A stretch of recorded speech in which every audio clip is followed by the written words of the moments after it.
간호사 파리에 대한 시리즈 첫 번째, 가볍게 짚고 넘어가면서 두 번째, 세 번째 지나면서 무언가 실체가 있는 그런 것들을 다룰 예정입니다. 간호사 파리 얘기를 했는데 간호사 파리가 뭔데 이렇게 생각을 할 것 같아요. 간호사 신분으로 병원이나 비의료기관, 공무원, 공공기관에서 일하는 거 그런 거를 이야기하는 게 아니고 간호사 신분을 가지고 개인적인 영리활동이 중요해요. 그게 저는 간호사 팔이라고 생각을 해요. 저처럼 간호사 신분을 가지고 유튜브를 하거나 간호사 신분을 내세우면서 사업을 하거나 간호사 신분을 내세우면서 어떤 상품이나 콘텐츠를 판매하거나 컨설팅을 하거나 일단 전제가 간호사라는 신분을 앞세운다는 거예요.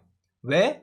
간호사라는 신분을 앞세워야 간호사를 대상으로 하는 사업에서 친근감이라 해야 될까요? 같은 간호사니까 경계심을 조금 푼다 해야 될까요? 간호사가 아닌 사람이 간호사를 대상으로 하는 거랑 간호사 신분을 가진 사람이 간호사를 대상으로 하는 거랑 간호사 입장에서 간호사 신분을 가지고 있는 사람이 조금 더 간호사에 대해서 잘 아니까 하나라도 더 가치 있는 무언가를 우리에게 줄 수 있을 거라는 그런 기대를 하지 않나 생각이 드는데, 물론 간호업계에 잠깐이라도 몸담았다면은 간호사의 입장에서 더 나은 콘텐츠나 상품을 만들어낼 수도 있을 거예요. 그런데 그런 심리를 악용해가지고 자신의 이익을 위해 전략적으로 간호사 신분을 내세우면서 마케팅을 하는 거라면 어떨까요? 악용되는 거고 이익을 내기 위한 그런 도구로 쓰는 거잖아요. 이런 인물들 때문에 가지지 않아도 될 경계심을 가져야 하는 순간이 오지 않았나 싶어요. 그 중에서도 오늘은 강의 8위에 대한 이야기를 하려고 하는데 의외로 간호사 관련 대상으로 하는 강의는 많습니다. 대표적으로 미국 간호사 앵클렉스 강의가 있고요. 그리고 간호직 공무원 강의, 저는 찾다가 놀라운 걸 하나 또 발견했습니다. 간호사 국가고시도 인터넷 강의로 판매를 하더라고요. 이거 봤을 때 신기했습니다. 저는 이게 간호학과를 늘리면서 9등급도 입학하는 상황도 오니까 그런 걸 노려서 인터넷 강의라도 들어서 따라잡아 보자, 이런 사교육 시장의 파이가 커지는 게 아닌가 싶은데 저는 그거는 크게 문제가 없다고 봐요. 우리 고등학교 때 EBS나 메가땡땡 에듀땡땡, 지금은 어떤 게 탑 티어인지는 모르겠는데 이런데 스타 강사 강의를 듣고 실제 성적이 오르는 경우가 있잖아요. 그런 거라면은 저는 정말 괜찮은 거라고는 봐요. 하지만 문제가 있는 경우가 있습니다. 우리가 어떤 상품을 구매할 때 보는 게 뭐예요? 그 상품의 스펙을 보잖아요. 음식을 살 때는 맛이나 향, 영양 성분, 소비기한, 브랜드, 원산지 이런 걸 보고, 스마트폰을 살 때도 성능이 얼마나 좋냐, 가격이 얼마냐, 어느 브랜드냐, 이런 거 따지잖아요. 그것처럼 우리가 강의를 구매할 때 가장 신경 쓰는 게 뭘까요? 물론 강의의 가격도 중요하겠지만 강사의 스펙도 중요할 거고요. 그 강사의 명성, 보통 1타 강사라고 하는 스타 강사라고 하는 그런 명성, 그리고 그 강사의 강의를 듣고 실제 원하는 결과를 이룬 사람들의 수, 그거는 측정 가능하잖아요. 예를 들면은 이 학원 다니는 학생들이 몇 명 명문대에 입학을 했다, 이 강의를 들은 사람 몇 명이 공무원 몇 급에 합격했다, 이런 객관적 지표들이 있고 이 강사의 경력도 추가로 또 볼 수 있겠죠. 어디서 강의를 얼마 정도 했고 어느 과목을 강의했고 그런 것들이 있겠습니다. 그런데 이 간호계 쪽 강의는 정직하게 하는 사람들이 있는 반면 허위 과장 경력 또는 학력을 적는 사람이 있어요. 법에 위반되는 부분이에요. 그리고 나아가 사칭에 대한 그런 문제도 있을 수 있습니다. 한 인터넷 강의 페이지를 보면은 무슨 과목 땡땡 교수님이라고 적혀 있어요. 제가 이걸 찾을 때 교수님이 강의까지? 교수면 자기 학교에서 하는 업무나 논문 쓰고 연구하고 학생들 챙기기 바쁠 텐데 이런 것까지 한다고? 정말 열정 있고 에너지 넘치는 대단한 사람이거나 몸이 두 개거나 아니면은 속이거나 셋 중 하나겠죠.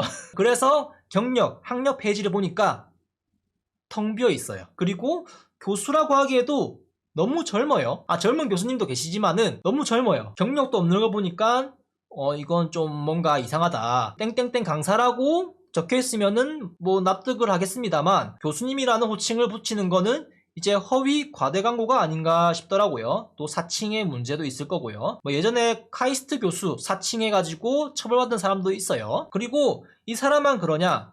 아니었습니다. 여러 명이 있어요. 여러 명. 한 명은 석사 과정만 마친 사람인데 무슨 과목 강의하는 교수님이라고 이야기를 하고요. 누구는 박사학위 과정 중인데 교수라고 하고 현직 교수가 아니고 교수를 하다가 그만뒀는데 인터넷 강의에서는 본인을 교수라고 이야기하는 경우도 있어요. 그래서 저는 이걸 보면서 이거 좀 문제가 큰데? 교수 사칭이 아닌가 생각을 했거든요. 그런데 여러 군데를 찾아보니까 거의 업계 표준인 것처럼 그냥 쉬쉬하는 분위기처럼 여기저기 그냥 다 쓰는 것 같더라고요. 뭐 강의 판매하는 그 업체들이 어떤 검증을 안 거친 것인지 그런 호칭을 쓰는 게 법적으로 문제가 없는 것인지 여튼 교수의 신분이 제가 아는 것과 다른지 교수라는 호칭을 씁니다. 저는 이제 왜 이런 단어를 쓸까? 오인하게끔 만드는 경력, 학력을 기재하는 이유가 뭘까? 그걸 고민하다가 교수라는 신분이 주는 신뢰감 그런 게 있을 거잖아요. 탁월한 마케팅 효과가 있는 게 아닐까 그런 생각을 했습니다. 그래서 마케팅이란 무엇인가 이제 그런 걸 잠깐 보려고 하는데 마케팅을 여러 가지로 해석을 하는 게 있어요. 공통적으로 얘기하는 게 고객들의 관계를 관리하고 시장을 구축하고 기법을 연구하는 학문 또는 그런 직무를 마케팅이라고 얘기하고 어디에서는 조직이나 개인이 자신의 목적을 달성시키는 교환을 창출하고 유지할 수 있도록 시장을 정의하고 관리하는 과정이라고 합니다. 말이 어렵죠? 그런데 간호업계에서 보이는 행태는 무엇인가? 소비자에게 환상을 심어줘서 굳이 안 사도 되는 상품을 사게 만드는 호객행위다. 강의에 대한 것만 아니고 다른 것들에 대해서도 이런 거를 반복해서 언급을 할 겁니다. 그냥 쉽게 말하자면 마케팅이란 소비자들이 상품을 구매할 수 있도록 광고라는 게 마케팅이라고 볼 수 있죠. 그렇지만 호객행위 이걸로 조금 변질된 게 아닌가. 경쟁을 치열하게 하고 공격적인 마케팅을 하다 보니까 이 지경까지 온 게 아닌가 그런 생각이 듭니다. 업계에서 어떤 파일을 차지하고 있는 덩치가 있는 그런 사업체들 있잖아요. 그런 사업체들에서 조금 파일을 나눠 먹고자 이제 새로 시작하는 스타트업 기업들 그런 중소기업들이 조금 이런 무리한 마케팅을 하면서 어떤 문제 있는 행동, 문제가 될 수 있는 그런 것들을 하면서 사람들 좀 끌어모으는 그런 게 아닐까 싶어요. 그런 걸 하면은 피해받는 사람들은 좀 취약한 계층, 절박한 사람들이 오히려 피해를 보죠. 경제로 따지면은 서민들이 결국에는 피해를 본다. 그런 걸로 좀 보면 될 것 같습니다. 보통의 사람들이라면은 왜 저것을 사야 하지? 왜 저것을 소비해야 하지? 나에게 정말 필요한가? 사더라도 합리적인 소비를 해야지. 이렇게 생각을 하면서 비판적 사고로 변별력으로 이렇게 판단을 하잖아요. 예시로 들면은 업계 최상위, 뭐 검증된 데이터, 뭐 합격률 얼마, 합격자 몇 명 배출, 업계 최다 수강생 측정 가능하면서 추상적이지 않은 것들을 보면서 소비를 보통 해요. 그렇지만 이미 덩치가 크고 그런 곳들과 경쟁하기에는 데이터에서 밀리니까 전략을 바꿉니다. 쉽게 넘어올 것 같은 대상 또는 연령층을 공략하는 거예요. 어떻게 하느냐? 가치관 형성 과정에 있는 학령기 학생, 대학생, 그리고 뭘 해야 될지 모르는 신규 간호사, 그리고 창업에 처음인 간호사. 보다시피 어떤 거에 처음인 좀 미숙한 그런 사람들의 심리를 이용한다는 걸로 보면 되겠죠. 그 사람들이 전문가적인 인식을 심어주기 위해서 어떤 행위들을 하느냐 이런 것들을 합니다. 밥 브리또, 네이처스 시리얼, 패브릭랩, 시나몬, 시팅 쿠션. 이게 어떤 말일까요? 밥 브리또는 김밥이요 김밥, 네이처스 시리얼은 화채, 패브릭랩은 보자기, 시나몬은 이제 계피라고 하죠. 정확한 명칭은 실론 계피라고 합니다. 그리고 시팅 쿠션은 방석이에요 방석. 본인이 전문가 같아 보이고 좀 차별화되어 보이는 어려운 단어를 사용하면서 쉬운 단어를 안 쓰고 내가 새로운 걸 만들어냈다, 내가 개척자다, 내가 경쟁력이 있다, 이제 그런 거를 좀 보여주기 위해서 허세라고 해야 될까요? 그런 거를 조금 하는 게 아닌가 싶은 느낌이 좀 들어요. 취약한 계층을 상대로 돈벌이를 하는 행태를 취한다. 진짜 도움을 줄 수는 있겠어요. 하지만 합리적인 소비가 이루어지지 않기 때문에 그 도움이 100% 도움이 되느냐 해서 절반 아니면 그 이하, 그러니까 가성비가 떨어진다. 그렇게 보면 되죠. 취약한 사람들이 가지고 있는 지쳐있고 불안하며 공포감 등의 절박함 심리 상태에 뭐 성공하고 싶은 욕구, 경제적인 공공상태, 그런 절박한 상황을 이용한다는 거죠. 현실적인 예시로 따지면은 우리가 쇼핑할 때 공복으로 가지 마라, 배고픈 채로 쇼핑을 하지 마라, 그런 얘기를 하잖아요. 맛있어 보여가지고 먹고 싶은 거 막 집어서 왔는데 배가 좀 차다 보니까 아 이거 괜히 샀다, 이거 못 먹겠는데, 이런 생각이 드는 순간이 있잖아요. 실제 공복 쇼핑은 과소비와 충동 구매로 이어질 확률이 높다. 잘 통제하는 사람이 있는 반면 확률적으로 공복에 쇼핑할 경우에 냉정한 판단을 하기 어려운 확률이 높다. 그렇게 보면 될 것 같습니다. 내가 공복에 쇼핑을 할 때 과소비와 충동구매를 하더라도 그 중에 나에게 도움이 되는 것이 있을 수도 있어요. 하지만 그 중에 필요 없는 것까지 사게 되면서 소비가 아닌 낭비를 하게 된다는 거죠. 잘못된 것들을 집을 수 있을 가능성이 높다는 겁니다. 그 다음으로는 외롭다고 느낄 때 누군가를 새로 사귀는데 신중해라.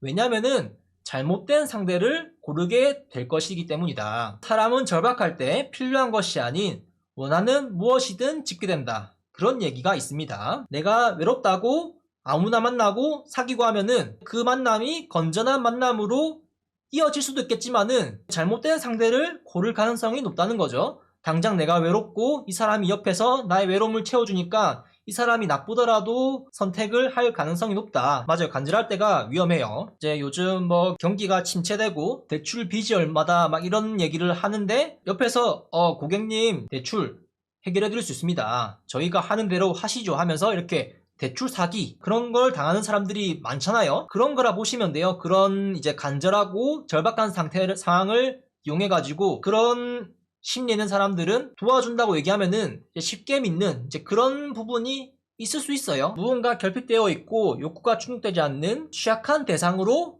마케팅을 한다는 겁니다. 의도적으로. 그런 거를 하기 위해서 이성적 판단이 어려운 힘든 상황을 겪고 있는 이들을 현혹하며 과장, 과대, 허위로 권위를 내세우며 신뢰감을 형성한다는 거예요. 소비자를 현혹하는 데 있어서 권위라는 것이 상당히 중요한 요소이기 때문에 언급을 한다는 점. 쉽게 생각하면은 극단적인 사례가 쉽게 생각할 때 좋아요. 만약에 여러분들이나 여러분 가족, 부모님이 어떤 병에 걸려서 수술을 받아야 됩니다.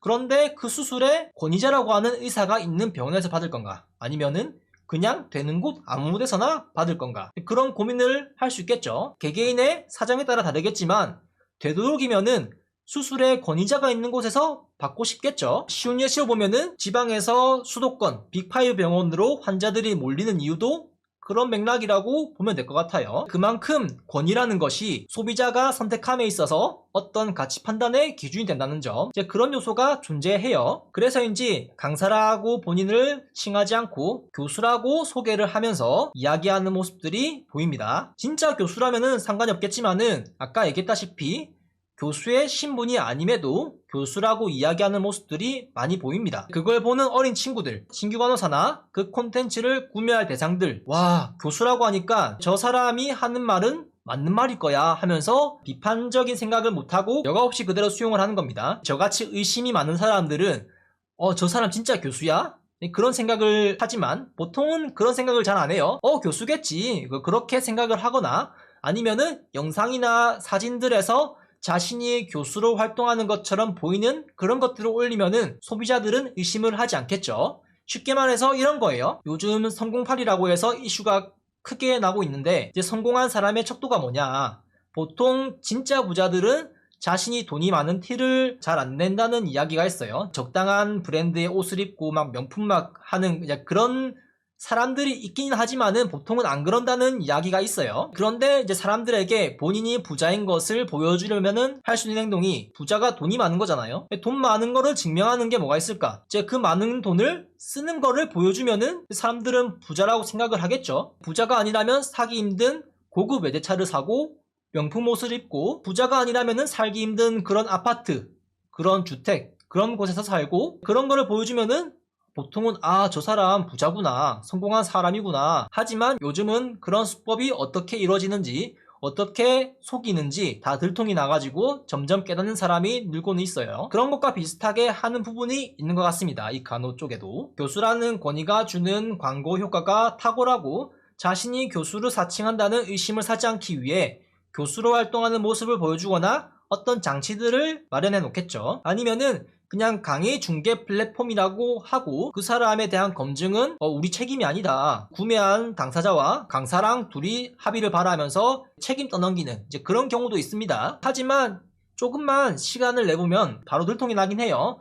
사실 시간이 5분? 1분도 안 걸립니다. 저는 이제 한 명 찾을 때 1분 만에 다 찾았거든요. 어떤 경우가 있냐면은 시간 강사나 겸임 교수, 전직 교수임에도 교수라고 칭하며 자신의 과장된 권위로 소비자들을 현혹하는 경우가 있습니다. 이제 교수 커뮤니티에서는 시간 강사, 겸임 교수가 교수 직함으로 명함을 파고 자신을 소개하고 다니는 것에 대해서는 어떤 갑론을박이 있는데 그 강의를 듣는 학생들이나 소비자 입장에서는 강사가 아닌 교수님이 하는 인터넷 강의라고 하면은 이제 소비자에게 어떤 것이 신뢰감이 더 갈까요? 강사가 하는 게 아니고 교수가 하면은 교수 거를 듣고 싶어 할 가능성이 높아 보이거든요. 그런데 조금 더 비판적으로 사고를 해보죠. 초빙 느낌이 아닌 전임 교수가 주체가 되어서 강의 사업을 할 수 있는가, 그런 걸 생각해보면은 답은 간단합니다. 이제 교수 같은 경우에는 연구 실적 내고 전공 과목 수업 준비하고 학생들 지도하고 할 게 더 많을 텐데 그게 힘들 것 같거든요. 현실적으로는 그들이 몇 가지 설계를 해요. 그들이 목표로 하는 마케팅 대상, 공공하고 절박한 상황에 있는 힘듦을 겪고 있는 사람들, 이제 그런 사람들이 보통 어디에 있느냐, 이제 유튜브, SNS, 인스타, 틱톡, 인터넷 카페 등을 이용해서 그런 사람들이 들어오기를 바라는 거죠. 실제로 지금 문제가 되고 있는 성공팔이 강의, 어떤 사기에 대한 그런 문제도 있고, 환불 사태도 일어나고 있고, 이제 그런 게 거의 유튜브에서 이루어졌거든요. 그런 것처럼 이런 데서 본인을 노출하면서 한 명이라도 유입되기를 기대하는 그런 게 있는 것 같습니다. 나아가 자신이 펼치는 사업이 어떤 대상들에게 스테레오타입이 되길 기대하는 생애 주기별 가업이라고 하죠. 이 시기에는 이걸 해야 된다. 이 나이에는 이걸 해야 된다. 이제 그런 게 있는 것처럼 이과에서 수학을 할 때 필수적인 게 수학의 정석 아니면은 개념원리 수학, 이 둘 중에 하나는 무조건 해야 수학에 대한 공부를 할 수 있다. 이제 그런 게 있었거든요. 이제 이런 것처럼 그런 마케팅을 노리는 게 아닐까 싶은 그런 생각이 또 듭니다. 이런 게 혼자 만들어지지 않습니다. 유명 언론이나 어떤 유튜버 채널에 나와가지고 자신을 포장하고 아니면은 언론이라는 공신력, 그런 거를 이용해서 인터뷰를 가장한 본인 광고를 해요. 실제 일부 언론사에서는 돈을 주면은 자신이 내고 싶은 기사를 낼 수 있습니다. 광고임에도 인터뷰를 가장한 자기 PR, 그런 걸 할 수가 있어요. 돈을 주면은. 그리고 끼리끼리 뭉칩니다. 서로 지켜 세워주면서 어떤 친목 집단, 카르텔을 형성하고 이해관계를 형성하고 그럴싸한 신뢰감을 형성합니다. 서로 그 사람은 믿어도 된다. 또 저 채널에 나와서 이 사람 믿어도 된다. 이제 그런 거를 하는 거죠. 이게 약간 군중 심리를 이용한다 해야 될까요? 혼자서 주장을 하는 것보다 여럿이서 같은 주장을 하면은 듣는 사람 입장에서는 이게 맞는 말이구나, 그렇게 생각을 할 가능성이 높겠죠. 하지만 진짜 잘하는 사람들은 굳이 이런 것을 안 해요. 진짜 잘하는 업계 최고는 소비자들이 스스로 그냥 입소문 타고 찾아가요. 진짜 좋은 거는 사람들이 스스로 알고 찾아간다. 그렇게 보면 될 것 같아요. 자신이 업계에서 진짜 정직하게 묵묵히 지켜나간다고 하면은 자신을 적극적으로 홍보하며 자신을 알리는 공격적인 마케팅을 할까? 경쟁업체 때문에 홍보를 할 수 있겠지만은 과대, 허위로 할까? 그런 생각을 한번 해봐야겠죠. 보통 진짜 능력 있는 사람들은 이런 걸 안 하고 그냥 가만히 있으면은 그 능력을 보고 주변에서 알아보고 스카우트를 해요. 소비자를 현혹하는. 이제 현혹이라 하지만 그들은 마케팅이라고 포장을 하죠. 그리고 자신이 판매하는 무언가, 강의, 콘텐츠, 책, 컨설팅 등 그것을 산다면은 쉽고 빠르게 성공할 수 있다. 그런 식으로 그런 간절한 심리에 있는 사람들이 원하는 이야기를 해주면서 격려해주면서 공감해주면서 그렇게 신뢰감을 형성하고, 이걸 하면은 이렇게 된다 하면은 어떤 신뢰감이 형성되는 과정을 거쳤기 때문에 믿고 소비가 일어나겠죠. 그런 것을 경계해야 된다. 하지만 독학하는 것보다 스승이 있는 것이 좋긴 해요. 누가 알려주면은 보다 빠르게 지식을 습득할 수 있는, 중학교, 고등학교가 되면은 점점 난이도가 올라가면서 담당 과목당 선생님이 한 명씩 다 따로 있잖아요. 그런 것처럼 그런 강의를 판매하는 사람들의 경력을 보고, 간호학을 팔고 하는 사람들이니까 간호학이 고등교육이잖아요. 대학 때 배우는 거. 교수님 중에서 오래 교수직을 하신 분들은 한 과목, 두 과목, 세 과목 이렇게 강의를 하실 수도 있겠는데, 그런 단계를 지나지도 않았는데 자신을 교수라고 칭하면서 강의를 2개, 3개, 4개 동시에 한다. 과연 가능한가? 자질 검증되어 있나? 합리적인 가격, 그게 문제죠. 가성비, 차별화된 획기적인 솔루션, 눈으로 보이는 성과, 결과물이 있는지, 그런 거를 따져야 되겠죠. 그런 게 없다면은 여러분들을 속이기 위해서 하는 것일 가능성이 높다. 이게 아주 고도화된 전략인지 모르겠는데 체계적으로 이렇게 판매 전략이 되어 있습니다. 팔고 있는 책이 있어요. 그 책이 있어야 강의를 들을 수가 있고요. 강의의 결과물에서 나오는 것들을 연계를 해가지고 그것까지 컨설팅을 하는 원스톱 프리패스라 해야 될까요? 그렇지만 중견기업, 대기업이 아니고서야 그런 엄청 방대한 커리큘럼이라 해야 될까요?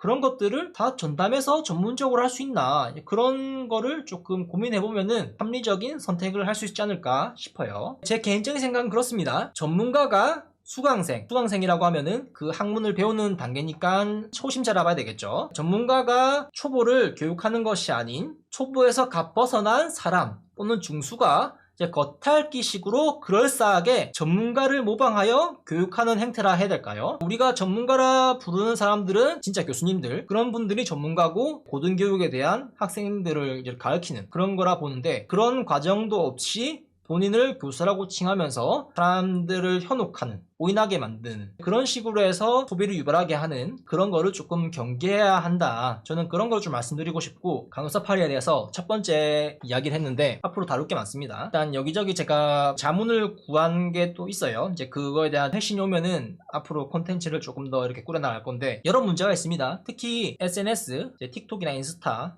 특히 유튜브 이런 데서 하는 것들을 경계를 하셔야 됩니다. 이런 걸 하는 걸 걸리고 벌금을 내더라도 이런 걸 함으로써 얻는 이득이 더 많으니까 이런 걸 하는 게 아닌가 싶은 그런 생각도 들고요.